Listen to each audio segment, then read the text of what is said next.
তোমাদের স্বাগত জানাই। প্রিয় দশম শ্রেণীর শিক্ষার্থী বন্ধুরা, আশা করি তোমরা ভালো আছো। তো আজকে আমরা এই ভিডিওতে আলোচনা করব দ্বিতীয় পর্যায়ক্রমিক মূল্যায়ন 2025 দশম শ্রেণী ভূগোলের একটি গুরুত্বপূর্ণ প্রশ্নপত্র নিয়ে।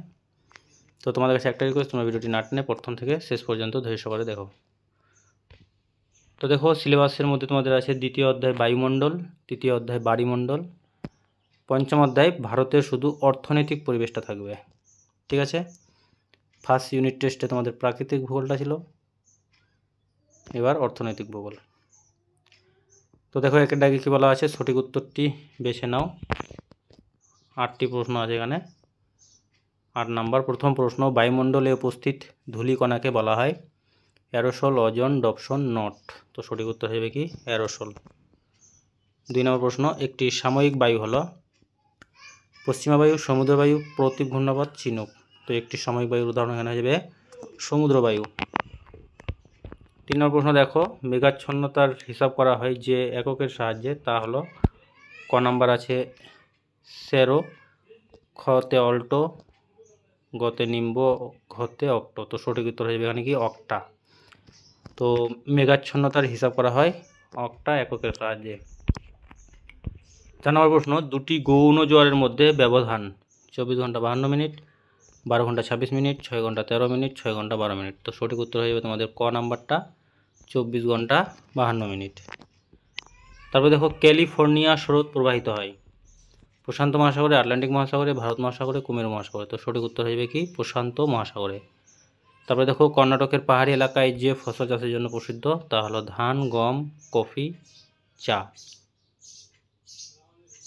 তো এখানে হয়ে যাবে কি কফি। ভারতের ডেট্রয়েট নামে পরিচিত মুম্বাই, চেন্নাই, গুরগাঁও, পুনে। তো সঠিক উত্তর হয়ে যাবে চেন্নাই। ভারতের ডেট্রয়েট নামে পরিচিত হলো চেন্নাই। তারপর দেখো, রেলপথ পরিবহনে পৃথিবীতে ভারতের স্থান প্রথম, দ্বিতীয়, তৃতীয়, চতুর্থ। তো সঠিক উত্তর হয়ে যাবে ঘ নম্বরটা চতুর্থ। তারপর দেখো, নিম্নলিখিত প্রশ্নগুলির নির্দেশ অনুযায়ী উত্তর দাও। প্রথমে আছে শূন্যস্থান পূরণ করো, 2টি শূন্যস্থান আছে।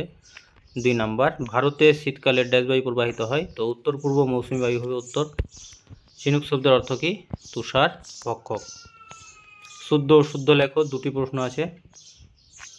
প্রথম প্রশ্ন, পশ্চিমঘাট পর্বতের পূর্ব ঢালে বেশি বৃষ্টিপাত হয়। তো এটা কিন্তু অশুদ্ধ, কারণ পশ্চিমঘাট পর্বতের পশ্চিম ঢালেই বেশি বৃষ্টিপাত হয়, এখানে আছে পূর্ব ঢাল।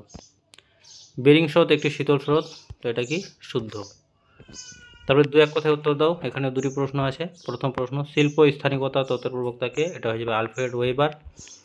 পৃথিবীর গভীরতম সমুদ্র খাতের নাম কি? এটা হয়ে যাবে মারিয়ানা খাত। তারপর দেখো, স্তম্ভ মিলাও। এখানেও 2টি আছে, বাম দিক ডান দিক মিলাতে হবে। তো এক্লুশন কোনটা হয়ে যাবে? ক্রান্তীয় ঘূর্ণাবাত।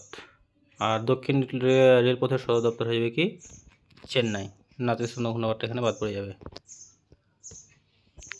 তারপরে দেখো, নিচের প্রশ্নগুলির সংক্ষেপে উত্তর দাও। প্রত্যেকটা প্রশ্নের মান 2 করে 4টি প্রশ্নের উত্তর করতে হবে। 1 নম্বর, কার্যকরী সৌরবিকরণ কাকে বলে অথবা ইনসুলেশন কি? জায়র বা চক্রগতি কি অথবা বান্ডাকা কি? ভারতের কৃষির 2টি বৈশিষ্ট্য লেখো। অথবা সবুজ বিপ্লব কাকে বলে?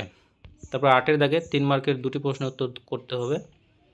8-এর দাগে, কুয়াশা ও শিশির অধঃক্ষেপণ নয় কেন? অথবা ঘূর্ণবাত ও প্রতীপ ঘূর্ণবাতের মধ্যে পার্থক্যগুলি কি? মানব জীবনকে সমুদ্র স্রোত প্রভাবিত করে ব্যাখ্যা করো।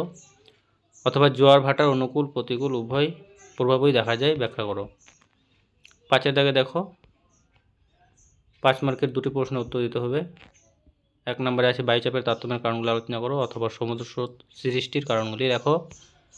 5-এর 2 আছে ভারতে কার্পাস চাষের অনুকূল পরিবেশের পরিচয় দাও অথবা পূর্ব ও মধ্য ভারতে লৌহ ইস্পাত শিল্পের কেন্দ্রীয় ভবনের কারণগুলি লেখো।